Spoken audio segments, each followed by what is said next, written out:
The battle of women's rights within Islam has taken a turn in the US, with a group of female protesters demanding to be able to pray in the same area as the men. They're copying the tactics of the civil rights movement, and they've attracted hostility. But despite threats of arrest, they're determined to take what they say is their rightful place in the mosque. North America correspondent Lisa Miller reports. It's a sacred moment of every day for a Muslim, the quiet reflection of prayer. And here at Washington's biggest mosque, they come in their hundreds, men and women praying to the same God, but always in separate rooms.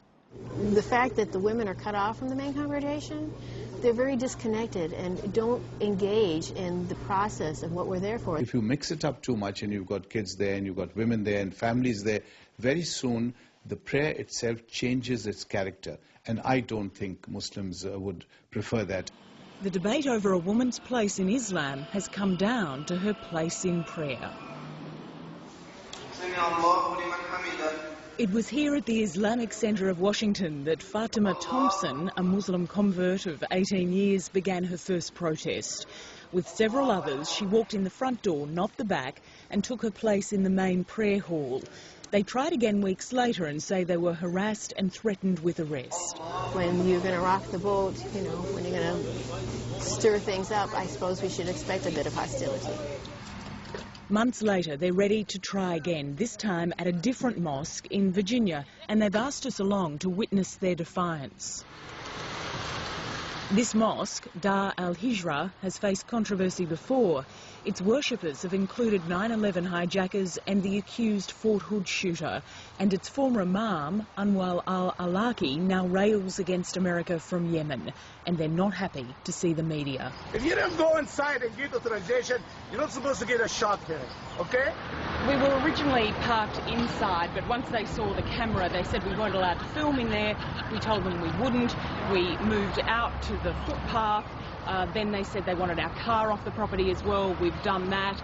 We've been filming on a public footpath here, but that's clearly made them very angry as well. So can I ask you what you're doing? It's not your business. Can I ask you why you're standing in front of our camera? Because this is my property. While we are kept at bay, the women take photos of themselves praying inside. The police are called by both sides. The women say one of them was assaulted. We were praying, so we couldn't turn our head, but I could hear something. They actually did assault her. The mosque leaders told them they had no permission to film inside, accusing them of fitna or conflict. That's just a trespass letter, that they want to press charges if you do come back. They count this as a success. It's sad to me that in America, in the 21st century, we are thrown out of a mosque for simply trying to stand up for our Islamic right to pray in the same hall as men. That makes me really sad, but we have social injustice all over the world, and this is just like our battlefront right now. And I had to pray. Just weeks earlier, the imam who evicted them was sharing a panel discussing gender in Islam, not knowing what was ahead. But I do not mind being ambushed, and I accept being in the middle. He told them then he'd welcome them in the main prayer hall. I allow ladies to pray at the last rows of the prayer. Some of them refuse. Why? They want privacy.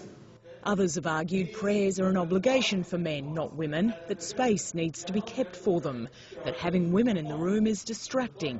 Akbar Ahmed says the women's passion should be admired, but they'd be better served using it to fight the discriminations that exist in more crucial areas. Issues, for example, of education, issues of inheritance, as I said, issues of being heard just as in their own right as women. About women's behaviour in public. Our request for an interview with the imam after the latest protest goes unanswered. Meanwhile, Fatima Thompson is planning the next one. And while there's only a few of us still protesting, I expect that it would soon grow. We're just the few who have, found the courage deep inside in our relationship to our Lord to stand up and say what's right. About a third of America's mosques are understood to have put an end to gender segregation, but Fatima Thompson won't be happy until they all do, and she has as many rights in her chosen faith as men. Lisa Miller, Lateline.